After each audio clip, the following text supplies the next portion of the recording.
பற்றி இறைமறை சொல்கிறது. இறைமறை சொல்கிறது, வமன் நஅரத அன் ذிக்ரி ஃபஇன்ன லஹு மஈஷத்தன் தன்கா. கவலையில் இருக்கிறீர்கள், கஷ்டத்தில் இருக்கிறீர்கள், செல்வ நெருக்கடியில் இருக்கிறீர்கள், கடனில் இருக்கிறீர்கள், வாழ்வில் பிரச்சனையில் இருக்கிறீர்கள், குடும்ப வாழ்வில் பிரச்சனையில் இருக்கிறீர்கள், கல்வியில் பிரச்சனையில் இருக்கிறீர்கள், பெற்றோர்களால் பிரச்சனை, பிள்ளைகளால் பிரச்சனை, உலக வாழ்வில் நண்பர்களால் பிரச்சனை, தொழிலில் பிரச்சனை, இவை எல்லா பிரச்சனைகளையும் சுமந்து கொண்டு தொழுகை உன்னிடத்திலே இல்லை என்றால் இந்த பிரச்சனைகள் ஒருபோதும் தீராது. தீர்ந்தாலும் பிரச்சனைகள் உன் வாழ்வில் முடியாது. வமன் நஅரத அன் ذிக்ரி, யார் என் நினைவை விட்டு புறக்கணித்து வாழ்வாரோ, இறைவனுடைய நினைவில் மேலானது தொழுகை, யார் அதை புறக்கணித்து வாழ்வாரோ ஃபஇன்ன லஹு மஈஷத்தன் தன்கா, அவருக்கு நெருக்கடியான வாழ்வை தான் இறைவன் கொடுப்பான். ஃபவைலுல் லில் முஸல்லீன், தொழுகையாளிகள் நாசமாகுவார்கள்.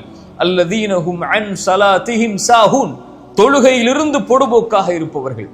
தொழுகையை தாமதப்படுத்தி உன்னுடைய வாழ்வில் நிம்மதி கிடைக்காது. தொழுகையை தாமதப்படுத்தி உன்னுடைய வாழ்வில் கவலைகள் நீங்காது. தொழுகையை தாமதப்படுத்தி உன்னுடைய வாழ்வில் இருக்கக்கூடிய நோய்க்கு மருந்து கிடைக்காது. தொழுகையை தாமதப்படுத்தி உன் குடும்ப உறவிலோ உன் வாழ்விலோ இருக்கக்கூடிய பிரச்சனைகளை ஒருபோதும் நீக்க முடியாது. தொழுகை வெளிச்சம். தொழுகையை சீர்படுத்தினால் எல்லாம் சீராகும். இறைத்தூதர் ஸல்லல்லாஹு அலைஹி வஸல்லம் சொன்னார்கள், மறுமையில் ஒரு அடியானிடத்திலே இறைவன் விசாரிக்கக்கூடிய முதல் விசாரணை முதல் விசாரணை தொழுகையை குறித்துதான்.